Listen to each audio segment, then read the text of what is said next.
What Jesus has given his disciples is an outline for prayer.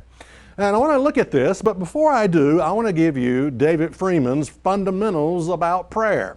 Okay, number one thing you got to understand. The first thing you got to understand about prayer when you communicate to God is this. Number one, it's not about you. It's not about you. You remember that country western song, I Want to Talk About Me? What I like, what I want, what I see? Yeah, it's about, how many people have you ever met who can't shut up? They can't stop talking. It's as if they love the sound of their voice. And they talk about me. They talk about themselves. They talk about their family, their children, what they're doing, their work, and all of the, and it just, and your eyes start to spin around like this, and you gaze over, and your mind like a pinball machine goes tilt, and you just phase that person completely out. And you're thinking to yourself, when is this person going to shut up? They just can't. Can it? They can't shut it off. They can't quit talking. I'm convinced that a lot of people are in love with the sound of their voice. It's like it must put them in a trance or something. Well, it puts me in a trance, I can guarantee you that. I nearly want to fall asleep. I'm ready to kill this person because they just won't quit. They won't shut up. And they won't stop talking about themselves and what they're doing and what they like and what they see and their family and their children and with their husband, their wife, and just on and on and on and on and on. Okay, God, here's my point. God is not your sounding board. God is not your talking board.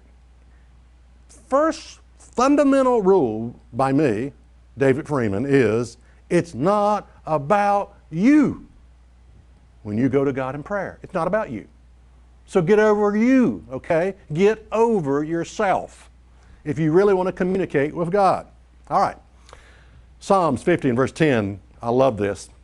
He says, for every beast of the forest is mine, and the cattle upon 1,000 hills. Now, God is speaking here. He says, for I know all the fowls of the mountain and the wild beasts of the fields are mine. If I were hungry, I wouldn't tell you, for the world is mine, and the fullness thereof. Oh, I love that. God says, look, if I were hungry, I wouldn't even trouble you. I wouldn't tell you. Now, listen to me. Listen closely. God doesn't need anything from you. God doesn't need your adoration. God doesn't need your love. God doesn't need your feelings, your emotions. God surely doesn't need your money, because if he was hungry, he wouldn't tell you. And God doesn't need your affections. Now, there is one thing God wants from you, but it's not what you think. And I'll tell you what that is at the end of this program. What God wants from you. What God needs from you. What God desires from you. Okay, all right. God is just not that concerned with our petty, mundane, irrelevant existence, okay? God, yes, God has an agenda. God has a will. God has a plan that he is working out here below right now. The only thing God is really concerned about is you getting in line to his will. That's the only thing God is really concerned about. So, too often we try to make God fit into our overextended, busy lives. Well, God, I think I have a little bit of room for you right over here. You may have to stand up. You may have to raise your left arm and stand on one foot, and I can place you right over here in a little slither of my life, over there in the box, sort of in the corner, and that's all the time I really have, and I think you'll fit right there.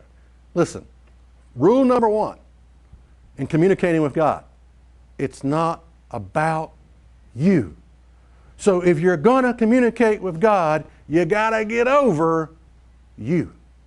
All right.